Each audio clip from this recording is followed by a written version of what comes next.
জামে মসজিদের মিনারে অবতীর্ণ হবেন ইনশাআল্লাহ।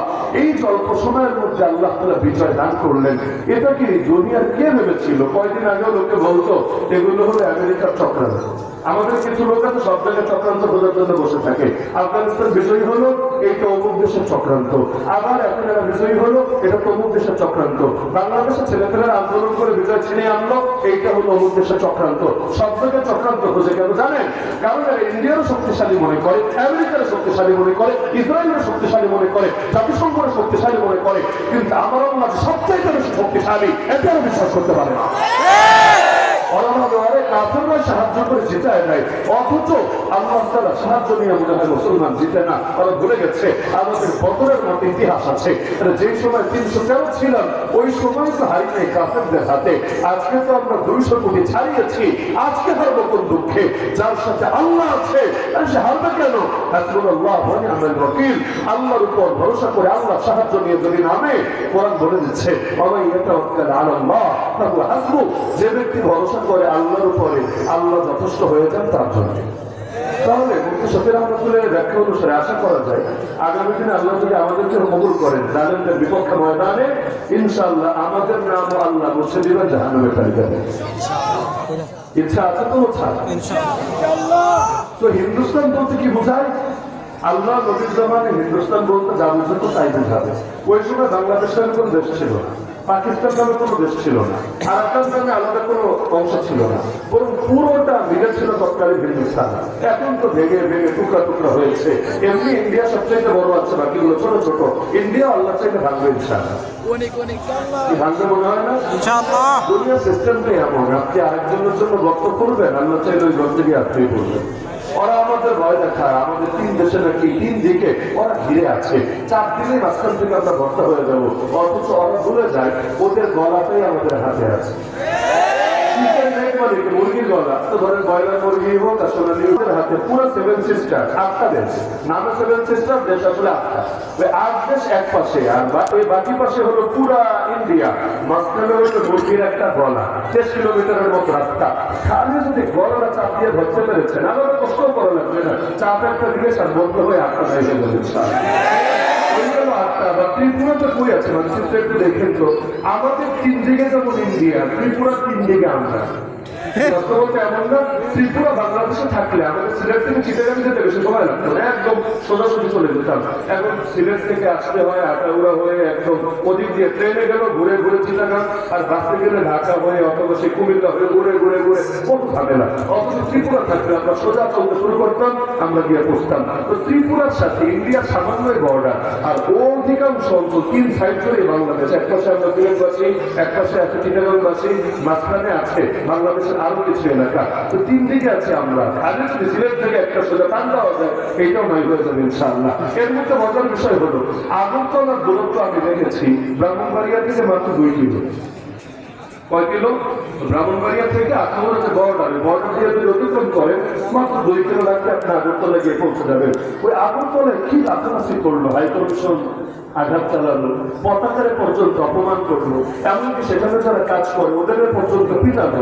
আবার নাম দিল কি দলের হিন্দু সংঘর্ষ সমিতি, নামের মধ্যে সংঘর্ষ।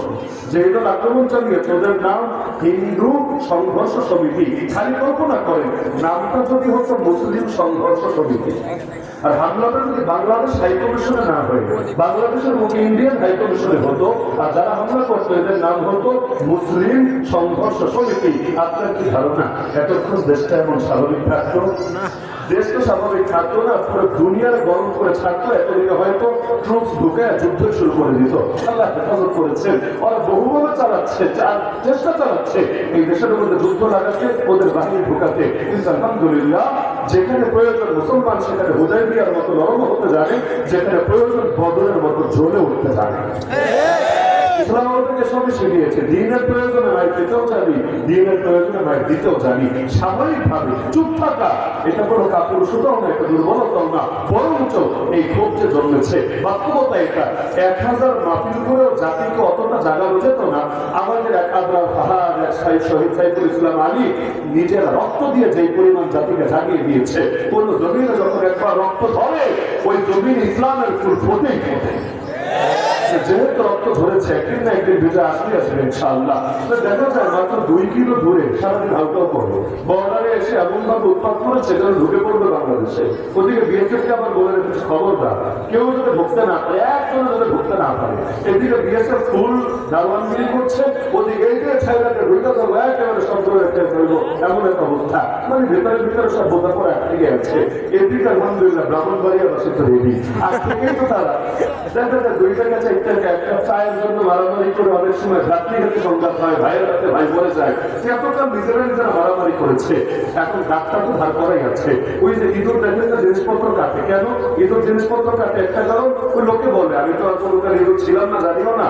তো এখন দেখা যায় ইঁদুর কেন কাটে? লোকে বলে যে না আমাদের দাঁত নাকি বড় হয়ে যায়, ডাক্তার সাইজ করে করে রাখে। আলহামদুলিল্লাহ আমাদের শহীদ করি আর শহীদ চেতনা যুদ্ধ মুসলমান অল টাইম তেরো যুদ্ধ করে বিভিন্ন যুদ্ধ করে অনেকটা নিজেদেরকে তৈরি করে রাখে। যেই দিনের ঘটনা এটার পরের দিনে আমার মাথা ছিল আখাউড়া, এবং আখাউড়ার প্রাণ কেন্দ্রে, আখাউড়ার যে বেদাতি বেশি তোমার প্রাণ কেন্দ্রে হকের একটা মাদ্রাসা আছে আলহামদুলিল্লাহ 800 ছাত্র, এক মাদ্রাসায় 800 ছাত্র যাওয়ার হাদিস পর্যন্ত মাদ্রাসা, সেখানে মাহফিল। ওই জায়গায় বলে আসলাম যে দাদা বাংলা ওপরে এত লাফালাফি না করে এখানে চলে আসো না, সরাসরি আলাপ হোক, দূরে দূরে বসে কথাবার্তা হয় নাকি, লাইভে আলাপ হোক, বোঝাপড়া হোক, চায়ের দাওয়াত থাকলো, চলে আসো না। বাংলাদেশে ঢুকতে চাইলে ব্রাহ্মণবাড়িয়ার উপর দিয়ে ঢুকতে হবে। আর ব্রাহ্মণবাড়িয়ার নাম শুনলে হয়তো 67 জেলার মানুষ এমনি টেনশনে পড়ে, বিয়ে দিয়ে দিতে গেলেও চিন্তা করে কখন জানি আবার ট্যাডার গুলো খাওয়া লাগে। তো যারা নিয়ে নিজের দেশের মানুষের পেরেশানিতে থাকে তোমরা দাদা বাবুরা করে ঢুকতে দেবি, আর কিছু হোক না অন্তত মুসলমানিটা করে দিতে পারবে। দেখা যাচ্ছে না উপরে বসে রাফারাফি ঠিকই করবে, কিন্তু এখানে আসবে না, কারণ ওরাও ভালো করে জানে যে বাঘ আর বিড়াল দেখতে অনেক সময় একরকমই লাগে। বিড়ালটাকে জুম করে কিছু ভালো ফটোগ্রাফার আপনি হন, জুম করে অনেকটা ক্লিপ নিতে পারেন, দেখবেন একেবারে পুরো হালুকের মতো দেখা যাচ্ছে। বাস্তবে হালুক না, যেই মাত্র মুখটা খুলবে তখনই দেখবেন মুখ থেকে বাঘের গর্জন না মেয়াও মেয়াও বের করেছে। বাংলাদেশে বহুত মানুষ সাজে না, বহুত জনের কপি। ওই যেমন 71 সালে ওই যে শেখ মুজিবুর রহমানের স্মরণে বাংলাদেশে গোপালগঞ্জে একটা লোক ছিল, দেখতে পড়ে শেখ মুজিবুর মতো লাগে, দেখেননি আপনারা? মোটামুটি পুরো বাংলাদেশটা ছেলে দেখতে পড়ে শেখ মুজিবুর রহমানের মতো লাগে, কিন্তু অনেক যদি মাইকের সামনে এনে দাঁড় করিয়ে দেন শেখ মুজিবুর রহমানের মতো ভাষণ দিতে পারবে। সাইদি সাহেবের মতো বহুত আছে বাংলাদেশে, দেখতে পুরো অবিকল, মতো রাখে এমন ভাবে, টুপিও পরে এমন ভাবে, দেখতে মনে হবে যে তিনি যেন দুনিয়াতে নতুন ভাবে চলে এসেছেন। কিন্তু এটা যদি বসিয়ে দেন মাইকের সামনে তাহলে সাইদি সাহেবের মতো বয়ান করতে পারবে তো নাকি? আল্লামা মামুনুল হক আজকের মাহফিলের প্রধান মেহমান, তার মতো কতজন দেশে সাজার চেষ্টা করে, কিন্তু তাদেরকে বসিয়ে দেন, কিন্তু তার মতো এলএবি কই পাবে, তার মতো গলাই কই পাবে। আল্লাহকে এমন একটা পিস দিয়েছেন, সে বহুকাল আগে বলেছিলাম তিনি যখন কারাগারে, তো মামুনুল হক বাংলাদেশে এক পিসি। এমনকি গত বছর এই মাহফিলে আমার মনে আছে দোয়া করে গিয়েছিলাম যে আল্লাহ এই বছর তো জেলে, আগামী বছর যাতে বান্দা বাইরে থাকে এবং মিফতাহুল উলুমে যাতে তার নামটা থাকে। আলহামদুলিল্লাহ আল্লাহ তৌফিক দান করেছেন। যদি অসুস্থতার কারণে আসবেন কিনা আমি নিশ্চিত হয়তো আসবেন না, কিন্তু এই যে আলহামদুলিল্লাহ আল্লাহ তাআলা কবুল করেছেন। আল্লাহ যদি চান একদিন তারে নিচে নিচে আরো বহু দূরেও নিয়ে যাবেন। তাহলে দুনিয়ার বাতিলরা প্ল্যান সাথে একভাবে, কিন্তু আল্লাহ পরিকল্পনা সাথে আরেকভাবে। হিন্দুস্তান বলতে সেটা বোঝায় নবীর জামানে হিন্দুস্তান যা ছিল, হিন্দুস্তানের মধ্যে কাশ্মীরও আছে, আরাকানও আছে, বাংলাও আছে, পাকিস্তানও আছে, এই পুরো অঞ্চলই আছে। ইনশাআল্লাহ ইনশাআল্লাহ নবীর সেই ভবিষ্যৎবাণী সত্য হবে। এই অঞ্চলে ঈমান আর কুফরের মধ্যে একটা লড়াই হবে, সেই লড়াইয়ে মুসলমানদের বড় কষ্ট হওয়ার পর চূড়ান্তভাবে বিজয়ী হবে। এরপর হিন্দুস্তান আবার অখণ্ড হবে। তবে সে অখণ্ড হিন্দুস্তান কোন রামরাজ্য হবে না, কোন বিষ্ণুরাজ্য হবে না, কোন হনুমান রাজ্য হবে না, সে অখণ্ড হিন্দুস্তান তাওহীদের হিন্দুস্তানে পরিণত হবে। এটা আপনারা বিশ্বাস করেন বা না করেন, ওরা ঠিকই করে। ওরা করে বলি ওদের প্রস্তুতি ওদের দিক থেকে শতভাগ সম্পূর্ণ করে রেখেছে, আর আপনাদের প্রস্তুতি এখন জিরোতে রয়ে গেছে। ইসরায়েলের খবর আপনি বাংলাদেশে বসে এখন অনলাইনের যুগ, একটু ঘাটাঘাটি করলে পাবেন। ইসরায়েলের মধ্যে প্রচুর পরিমাণ হাজার হাজার একটা গাছ লাগিয়েছে। কি নাম গাছটা বলতে পারবেন? গারপাত গাছ। মাশাআল্লাহ, গারপাত গাছ। এই গারপাত এটা বাংলাদেশে বুঝেই পাবেন না, আপনি গুগলে সার্চ করলে দেখবেন গারপাত কি। এই গারকাত গাছ দিয়ে পুরো দেশকে তো গড়ে ফেলেছে। কারণ হাদিসের মধ্যে আছে আল্লাহ নবী ঈসা আলাইহিস সালাম যখন আসবেন, সেই মাহদী তারা যখন লড়াই করবেন, লড়াইয়ের পর যখন দাজ্জাল পরাজিত হবে, দাজ্জাল পরাজিত হওয়ার পর ইহুদিরা কোথাও লুকিয়ে শান্তি পাবে না। গাছের পেছনে লুকান, পাহাড়ের পেছনে লুকান, ঘরের পেছনে লুকান, আল্লাহ সবকিছু জবান খুলে দিবেন। গাছ কথা বলবে, পাহাড় কথা বলবে, পাথর কথা বলবে। তার মুসলমান এদিকে আসো, এদিকে আসো, হাদা ইয়াহুদিয়ুন ওয়ারাই, এই যে আমার পেছনে একটা ইহুদি আছে, খুদহু ফাকতুলহু, বলে ধরো, বলে ধরে কতল করো। তো কোথাও লুকায় শান্তি পাবে না। তবে নবী বলেছেন একটা মাত্র গাছ আছে, এর পেছনে যদি লুকায় সেই গাছ ওদের তথ্য ফাঁস করবে না। ওই গাছের নাম গারকাত গাছ। আপনার যদি আমার কথা সন্দেহ থাকে, নিজে রিসার্চ করে বের করেন, দেখবেন আজকে ইসরায়েলে সেই গারকাত গাছ দিয়ে ভরে রেখেছে।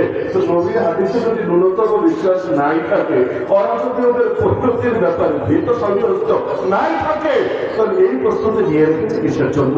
আর ইসরায়েল কয়েক দিকে লড়াই করবে, তুই ফিলিস্তিনের সঙ্গে করছিস, কর না। এক হামাসের ফেলাই তো সামলাতে পারিস না, তোর কলিজার মুখে থেকে যেভাবে কাপড় দিচ্ছে তারাই তো সামলাতে পারছিস না।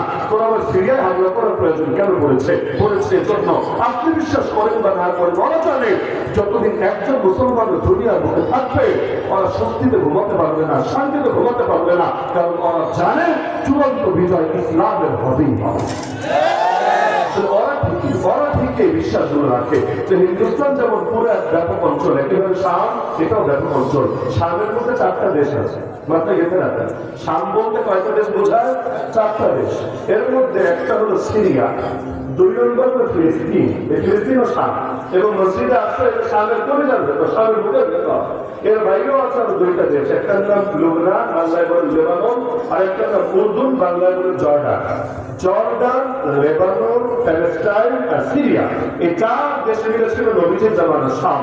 তো নবীজি যখন দোয়া করেন আল্লাহুম্মা বারিক লানা ফি ইয়ামানিনা, আল্লাহুম্মা বারিক লানা ফি শামিনা, আল্লাহ আমাদের ইয়ামানে বরকত দাও, আমাদের শামে বরকত দাও। আল্লাহর নবী সেই দোয়া সিরিয়াবাসীও পেয়েছে, ফিলিস্তিনবাসীও পেয়েছে, লেবাননবাসীও পেয়েছে, আবার জর্ডানবাসীও পেয়েছে। এবং এই পুরো অঞ্চল ইনশাআল্লাহ বিজয় থাকবেই থাকবে। এবং নবী বলেছেন এরা বিজয়ী হবে। হ্যাঁ, মাঝে মাঝে বিভিন্ন ফিতনা আসবে, কয়েকদিন পর পর নতুন নতুন ফিতনা আসে। সামনে যেহেতু বলতে ফিতনা আসা স্বাভাবিক, একবার এই দল, একবার ওই দল, একবার এই দল। এমনকি আপনাদের তো মিষ্টি বিতরণ করা শেষ, বাঙালিরা তো ইন্ডিয়ান হুজুরে বাঙালি বলে না, আপনাদের তো মিষ্টি বিতরণ করা শেষ। অথচ মিষ্টি খেয়েছেন ঠিক আছে, অবশ্য খাওয়া উচিত বটে, কিন্তু এর চাইতে বেশি দোয়া করা উচিত। কেন জানেন? কারণ মাত্র শুরু, সবাই ভাবছে শেষ। আফগানিস্তান যুদ্ধ যেমন শেষ, সিরিয়া যুদ্ধ শেষ করে ভাই, মাত্র শুরু। যখন শেষ হবে কিছুকাল পরিমাণ মাঝে চলে আসে। বলবেন কিভাবে, শুরু কিভাবে? এখনো পর্যন্ত সিরিয়া এক দেশের নিয়ন্ত্রণে না। সোভিয়েত ইউনিয়নের কাছ থেকে আফগানিস্তান যখন স্বাধীন হয়েছে, দীর্ঘ 9 বছর লড়াই করার পর 1989 স্বাধীন হওয়ার পর 5 বছর এরা নিজেরা গৃহযুদ্ধ করেছে। কেন? পুরো দেশ একজনের হাতে না, এইটা ওদের হাতে, এইটা ওদের হাতে, এইটা ওদের হাতে, এইটা ওদের হাতে। মনে করেন বাংলাদেশে একটা আন্দোলন হলো, যদি এমন একটা আন্দোলন বহুদিন পর্যন্ত চলছে এবং এই বিপ্লব হতে হতে সশস্ত্র বিপ্লবের পথে গিয়েছে, এই আন্দোলনকে আর 1 মাস চালু থাকলে দেখবেন সশস্ত্র বিপ্লব হয়ে গিয়েছে। কোন দিক থেকে বহিঃশত্রু এসে এর কিছু অস্ত্র দিত, অস্ত্র দিতে ট্রেনিং দিত, লং টাইম দাঁড়িয়ে থাকলে এমন হতো। এমনকি এখন যারা উপদেষ্টা পদে আছে বা বৈষম্য আন্দোলনের নেতা, তারা কিন্তু এটা অফিসিয়াল ভাবে বলেছে, স্বীকারও করেছে যে আমাদের মানসিক প্রিপারেশন ছিল, যদি আমরা দেখে আর কোনো উপায় নাই, প্রয়োজন সশস্ত্র বিপ্লব করবো। কারণ বিপ্লব সর্বদা নিরীহ হয় না, বিপ্লবের প্রয়োজন অস্ত্র হাতে করে নিতে হয়। তো যদি এমন হতো যে অস্ত্র দিয়ে দেশ স্বাধীন হলো, এরপর স্বাধীন করলো এক এক এলাকায় এক এক দল, চিটাগাঙে মনে করেন ওই দল বেশি মেহনত করলো, ঢাকায় এই দল বেশি মেহনত করলো, নেত্রকোনা ময়মনসিংহ বিভাগে ওই দল বেশি মেহনত করলো। পরে কি কারণে মেনে নিত? দেখা যেত বলতো এখানে আমার, এখানে আমার, এখানে আমার। এখন মিয়ানমারে যে পরিণতি হয়েছে, মিয়ানমার ছেড়েছিল আরাকানকে ঘিরে পাবে, আল্লাহর কি কুদরত, পুরো মিয়ানমারই চলে গেছে এখন বিচ্ছিন্ন হয়ে। আরাকান ভাইদের উপর জুলুম করে নাই? আরে জুলুম করে নাই, করেছে, ওরাও করেছে, আপনারাও করেছেন। বলবেন আপনারা কিভাবে করেছেন? আরাকানের মুসলমানদের পাশে দাঁড়ানো এবং ওই অঞ্চলকে স্বাধীন করা, প্রতিটা ফোঁটা রক্তের বদলা নেওয়া বাংলাদেশের মুসলমানদের জন্য ফরজ ছিল নাকি ছিল না? দায়িত্ব পালন করেন বা না করেন, আমিও করি না, আপনিও করেন নাই, কিন্তু স্বীকার করতে তো দোষের কিছু নাই।